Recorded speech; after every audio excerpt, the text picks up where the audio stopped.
Pak, kenalkan saya Rasmuda. Saya di sini ada tugas observasi dari kampus, yaitu kampusnya dari Universitas Negeri Padang. Apakah Bapak bersedia untuk mengobservasi tugas saya? Ya, sudah itu saya coba infonya bersedia. Sebelumnya, nama Bapak boleh diperkenalkan? Ya, boleh. Saya dari Zul Henry dari PND Auto Service yang berlokasi di Kolok Mudir, Kota Solunto. Sebelumnya saya ingin bertanya apa saja tentang prosedur yang ada di bengkel Bapak. Apakah Bapak bersedia? Ya. Saya yaitu ingin bertanya-tanya tentang apa saja yang ada di bengkel Bapak. Yaitu apa saja prosedur yang saya lakukan di bengkel Bapak. Prosedur maksudnya?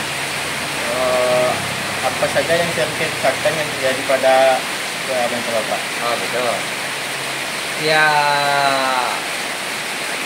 yang kerusakan tergantung mobilnya, ya. Kalau di DND Auto Service, yang mobil yang masuk pada umumnya mobil bensin, kita pada umumnya mengerjakan mobil bensin. Yang mobil yang masuk ya kayak Innova, Avanza, jenis itulah yang pada umumnya ya mobil-mobil bensin. Yang kerusakan pada umumnya bagian mesin, mulai dari bagian mesin sampai ke bagian kaki-kaki. Kalau bagian mesin mulai dari kaki-kaki sampai bongkar mesin. Kalau kaki-kakinya mungkin contohnya bagian roda, bagian rem, atau bagian busing-busing. Kalau bagian mesinnya ya servis ringan, servis rutin kan, ganti oli, sampai bongkar mesin. Pertanyaannya Pak, bagi berapa orang untuk teknisi di sini Pak? Kalau untuk tenaga teknisi kita ada 4 orang, termasuk saya. Untuk pembagiannya itu bagaimana Pak? Ya pembagiannya kalau untuk kerja ya di mobil masuk apa kerusakan mobilnya ya, kalau mobil jumlahnya kita karena personel 4 orang, kalau mobilnya yang masuk 4 atau 5 kita bagi aja, kita bagi satu mobil 1 orang gitu kan. Nanti kan mobil itu kan beda-beda, ada bagian remnya, ada bagian servisnya. Jadi yang mekanik yang si A ditunjuk untuk melakukan servis, mekanik B mungkin ditunjuk untuk melakukan bagian rem, kan. Dia harus bertanggung jawab, yang bagian servis bertanggung jawab dia mulai servis sampai selesai, harus dia selesaikan pekerjaan dia itu. Yang bagian rem dia mulai dari melengkapi peralatan, dongkrak apa semua, termasuk safety-nya contohnya untuk bagian rem safety-nya yaitu stand itu untuk pengaman setelah mobil didobrak dikasih stand baru dibuka roda. Nanti dia akan bertanggung jawab pekerjaan itu sampai selesai gitu kan. Jadi pekerjaan itu untuk masing-masing tenaga itu disuruh bertanggung jawab satu-satu dia. Itu. Ya. Saya juga ingin bertanya, Ya. bagaimana tentang apa saja yang alat yang digunakan untuk perbaikan mobil, Ya. dan bagaimana cara perawatan pada alat tersebut, Pak? Ya. Peralatan yang sering kita gunakan ya kunci, mulai dari kunci ring yang paling ring 8 sampai ring 34. Kunci pas gitu juga, yang ring pasnya gitu juga, mulai dari ring 48 6 sampai 32. Itu yang sering kita pakai. Terus pakai dongkrak, pakai untuk membantu mempercepat proses buka roda, kita menggunakan kayak impact.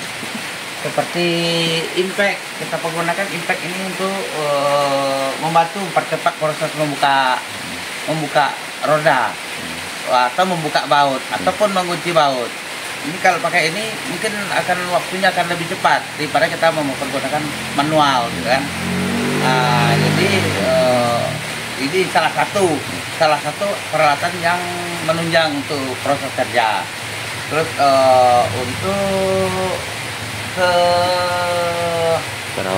keselamatan kerja, ya kita pakai kayak mau buka roda kita harus memakai alat stand untuk pengaman supaya mobilnya jangan jatuh, jangan diandalkan hanya dongkrak gitu. Harus kita setelah didongkrak harus dikasih stand, baru diproses buka roda. Itu biasanya dipergunakan. Kalau untuk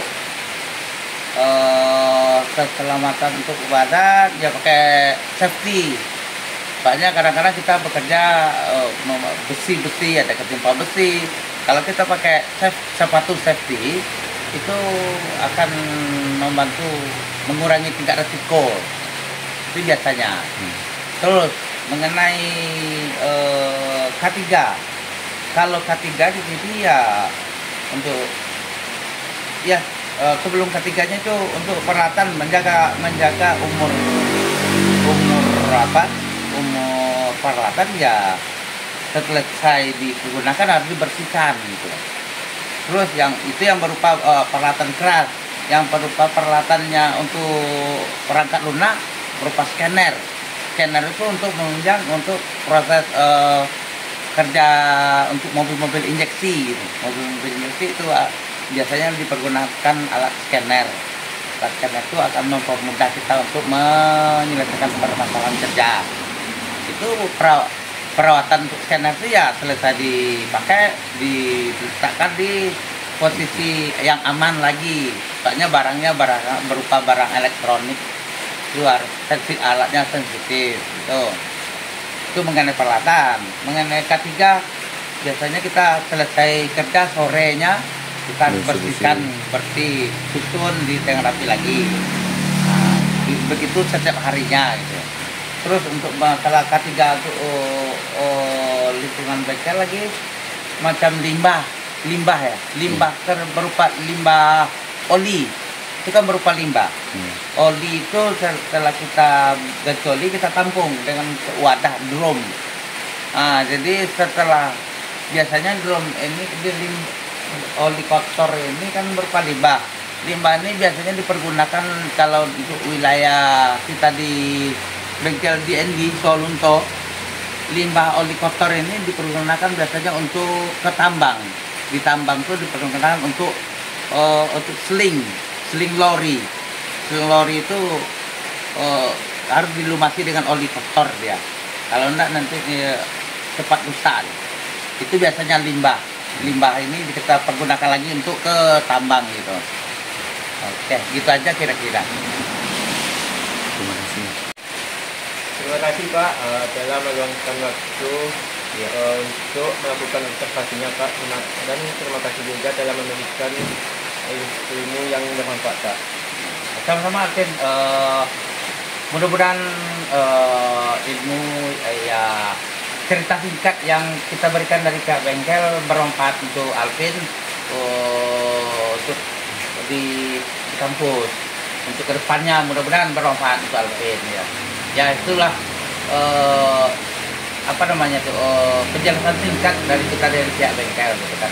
Lebih dan kurangnya kita mohon maaf gitu kalau tidak sesuai yang prosedur yang detail gitu, kita mohon maaf dari pihak bengkel ya.